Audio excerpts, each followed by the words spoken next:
Hey guys, so welcome back to my channel. This is going to be a little bit more of a serious YouTube video.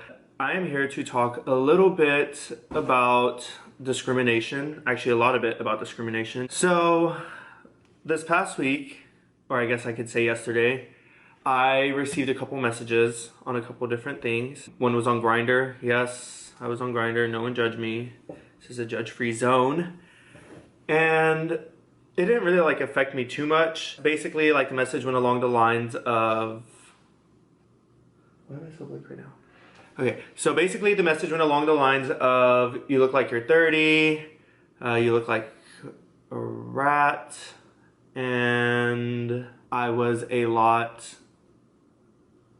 I guess, more attractive before I went into rehab or before I got into drinking and all that stuff. For those of you who don't know, I went to rehab for a bit because I was drinking a lot. I was go-go dancing downtown, and that did take a part of it, but it was mainly all my decisions. I was drinking way out of hand. I got into doing some other stuff, and no, I'm not proud of it, but I'm moving forward with it. So now I am sober, and I basically had posted a status about me relapsing and drinking again.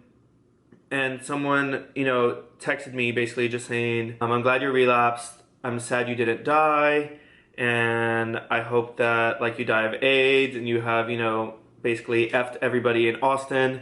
And it was just obviously none of it is true, other than the relapse part. But it kind of struck a nerve. It didn't affect me too much to where I was really, really pissed off about it or it ruined my day because I know the facts, I know myself more than anybody, and I have a really great support throughout Facebook and in general on social media, and I have an awesome family and awesome friends, but there's a lot of people who aren't that fortunate. There's a lot of families who don't accept their sons for being gay, or, not even being gay, for your race or your gender or anything like that. There's a lot of discrimination out there in the world, and I try not to get into politics, but with Trump being elected, he's kind of mocked a few people. He's mocked women, people with disabilities. He has pushed for basically legalizing gay marriage again and trying to, take a step back. I just feel like when there's someone that's someone that is that, publicly important or out in the open view, that it makes it okay, or it makes it for other people to think it's okay to discriminate and stuff like that. It is not okay. I think that unless you are truly harming someone else, you should always love one another and try to accept people for who they are. Because there are people who really do take the words that you say and might take your advice and take their own life.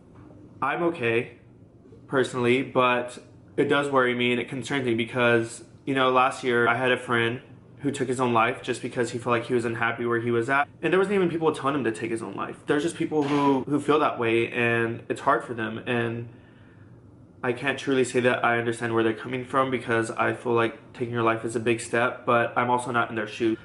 However, just like I said, those words can truly hurt somebody. So I just want to, bring to attention, I don't want to give this person any more attention than they truly deserve.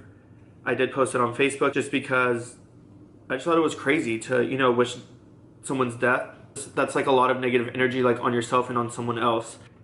I just really want to trying to practice positivity, trying to practice loving those around you, and really being there for people. If you see someone complaining on Facebook, I know you might think, oh, it's a desperate cry for help. They're just looking for attention.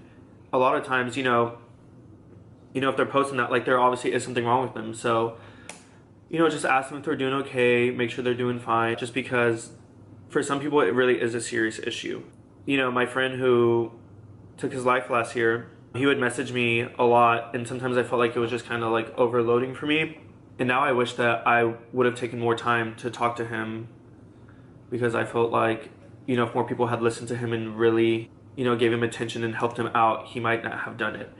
But I can't, put all the responsibility on all of us. If someone's gonna do it, then they're gonna do it. But you can always help out as much as you can. I know I'm kind of dragging on with this, but basically what I just want to say is it's never okay, no matter how mad you are at somebody, no matter how much you dislike somebody, to encourage them to take their own life or to say really hurtful things that could make them want to take their own life. So it's one thing to dislike somebody and one thing to not want someone in your life, but it's never okay to push for someone to take their own life. So with that said, I pray that, especially this year and with all the discrimination that has been going on and with the whole, Trump going into the presidency, and I really hope that we focus this year as a community, as a whole, not even just the gay community. In general, I hope that everyone in this world and in this nation really focuses on loving each other and stop discriminating against people. See, that's like basically all I have to say about it, is please just practice loving more and hating less. And I thank you for watching this video. I love you all, and I really hope that you have a great 2017.